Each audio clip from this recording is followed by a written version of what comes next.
The opera ghost was real. He was not, as was long believed, a creature of the imagination of the artists, superstition of the cast members, or a product of the absurd and impressionable brains of the young guests, their mothers, the costume characters, the citizens of Main Street, or the concierges. Yes, he existed in the flesh and blood, although he assumed the complete appearance of a real phantom. When I began to ransack the archives of the internet, I was at once struck by the surprising coincidences between the phenomenon ascribed to the ghost and the most extraordinary and fantastic characters that ever excited the patrons of Disneyland, and I soon conceived the idea that these circumstances might reasonably be explained by the phenomena in question. Perhaps we may bring light to the ghost of so many years ago, with a little illumination.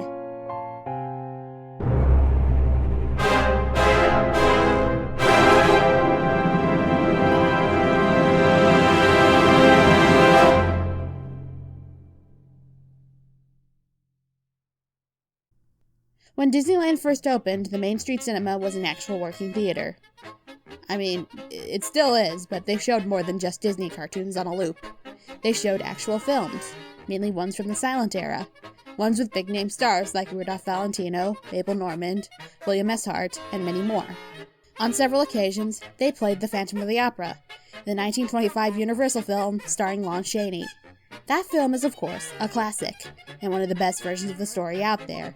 If you haven't seen it, go watch it. It's public domain, and YouTube has like a million different versions of it, so you have no excuse.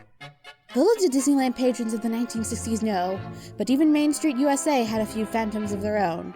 For outside of the cinema, even in broad daylight, there was a figure, a man with a death's head, stalking around and spooking guests. He was the Phantom. The Phantom of the Opera. Yes, at one point in Disneyland history, you could meet the Phantom himself on Main Street USA, while Walt Disney was still alive, no less. Don't bother asking why, because I don't have an answer for you. There have been a lot of interesting costume characters over the years, but at least they're usually Disney characters. That's not the case here.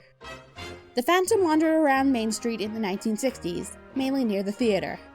The earliest photo I could find of him came from 1963.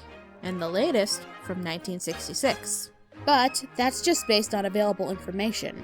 It's hard to be exact when photography wasn't widely accessible, and when the internet didn't exist. It could have been there before or after that time as well. Perhaps this was due to the monster revival of the 1960s? People were nostalgic for all of the classic monsters of the past, and they gained a huge surge of popularity. For example, both the Monster Mash and the Munsters came from this decade, though that still doesn't explain why a non-Disney character is in a Disney park, so your guess is about as good as mine. According to some sources, the character wasn't always the Phantom.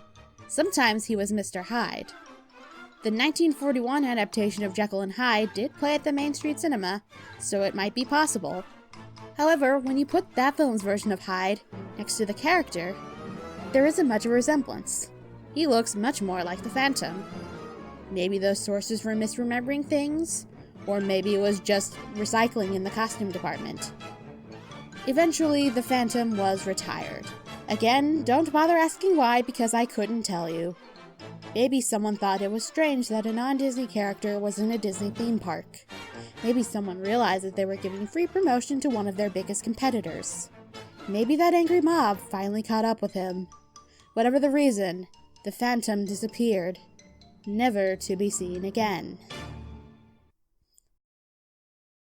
Or did he? In the 1980s, Disney had begun to introduce live characters to the Haunted Mansion. One of these characters was a knight that popped out to scare guests. You might have heard of him. However, he was not alone. For in the attraction's queue, you could have found the Phantom lurking around, welcoming guests into the mansion. However, this Phantom is strangely elusive. No photographs, no videos, not even any concept art. I discovered this Phantom while flipping through the Haunted Mansion, imagineering a Disney classic. In a profile of the knight character, the author wrote of the Phantom, telling everything mentioned prior. Though again, no hard evidence. I did a lot of digging on websites for any Disneyland pictures from the 1980s, but came up short. I even looked through some of the home movies uploaded onto YouTube, but still, found nothing.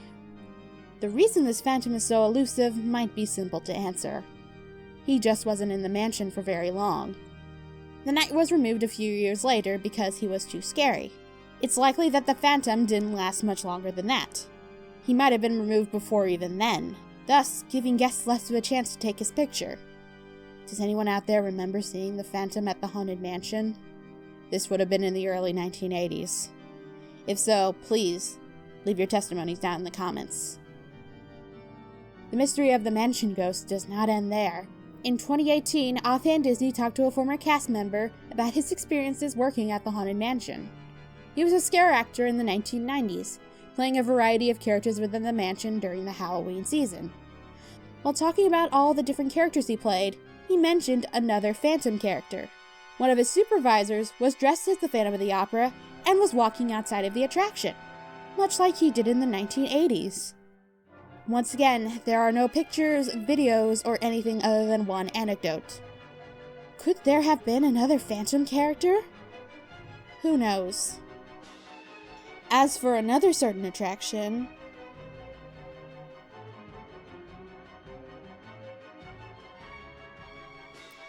we'll be getting to that another day.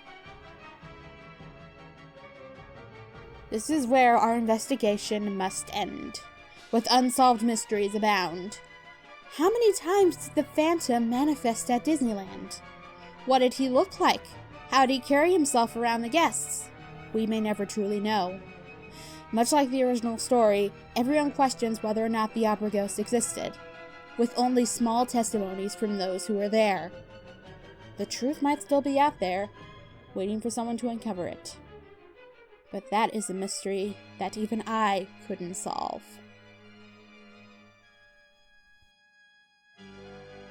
And that concludes the video. Thank you all for watching. Before we conclude, I want to give a quick shout out to my Ko-fi page. It's a website where you can donate a few dollars to your favorite creators. If you like the show and want to help support it, consider checking it out. If you can't, then just liking and sharing and commenting will be plenty enough. Oh, and if you like Phantom, you might like this dumb gimmick account I run on Twitter.